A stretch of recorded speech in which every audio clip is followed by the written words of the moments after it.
हेमा मालिनी, जिन्हें dream girl के नाम से भी जाना जाता है, हिंदी सिनेमा की एक प्रतिष्ठित अभिनेत्री, कुशल भरतनाट्यम नृत्यांगना, फिल्म निर्माता, निर्देशक और राजनीतिज्ञ हैं।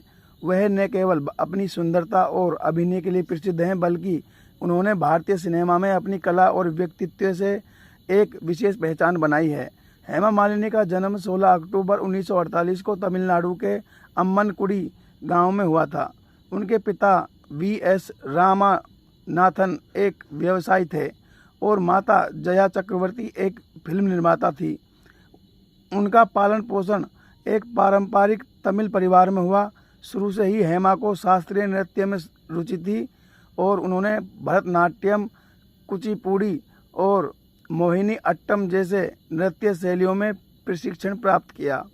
हेमा मालिनी ने अपने करियर की शुरुआत 1963 में एक तमिल फिल्म से एक छोटी भूमिका में की, लेकिन मुख्य भूमिका में उनका डेब्यू 1968 की फिल्म सपनों का सौदागर से हुई, जिसमें उनके हीरो राज कपूर थे।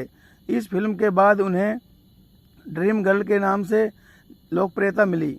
1970 और 1980 के दशक में हेमा मालिनी ने बॉलीवुड में एक के बाद एक हिट फिल्में दी। उन्होंने शोले 1975 में बसंती का किरदार निभाकर दर्शकों के दिलों में अमिट छाप छोड़ी।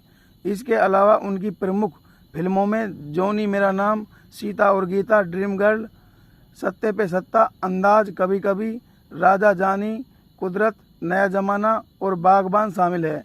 उन्होंने धर्मेंद्र, अमिताभ बच्चन, राजेश खन्ना, देव आनंद और जितेंद्र जैसे दिग्गज अभिनेताओं के साथ काम किया।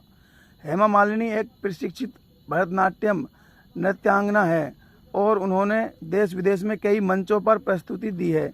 उन्होंने अपनी बेटियों ईशा और आहाना देओल को भी शास्त्रीय नृत्य में प्रशिक्षित किया है। वे एक सांस्कृतिक संस्था नाट्यवर्धिनी की संस्थापक भी हैं।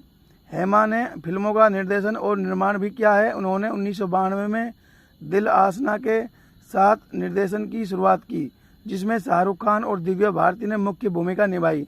इसके अलावा उन्होंने कई टीवी धारावाहिकों और नृत्य आधारित प्रस्तुतियों का निर्माण भी किया है।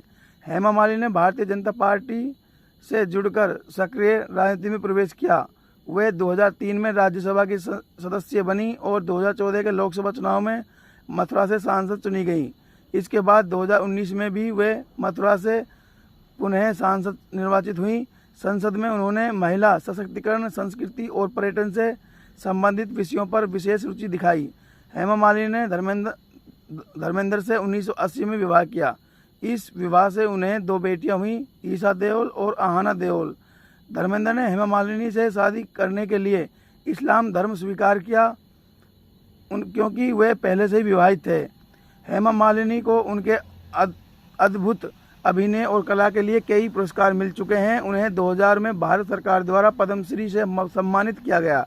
इसके अलावा उन्हें film fair life time achievement award, राष्ट्रीय नृत्य पुरस्कार और अन्य कई मान्यताओं से नवाजा गया है। हेमा मालिनी एक ऐसी कलाकार हैं जिन्होंने भारतीय सिनेमा, नृत्य और राजनीति तीनों क्षेत्रों में असाधारण योगदान दिया है। उनकी सुंदरता और प्रतिभा और गरिमा आज भी लोगों के लिए प्रेरणा का स्रोत है, चाहे वे ड्रीम गर्ल के रूप में पर्दे पर हों या एक नेता के रूप में समाज सेवा में। हेमा मालिनी ने हर भूमिका को बखूबी निभाया है।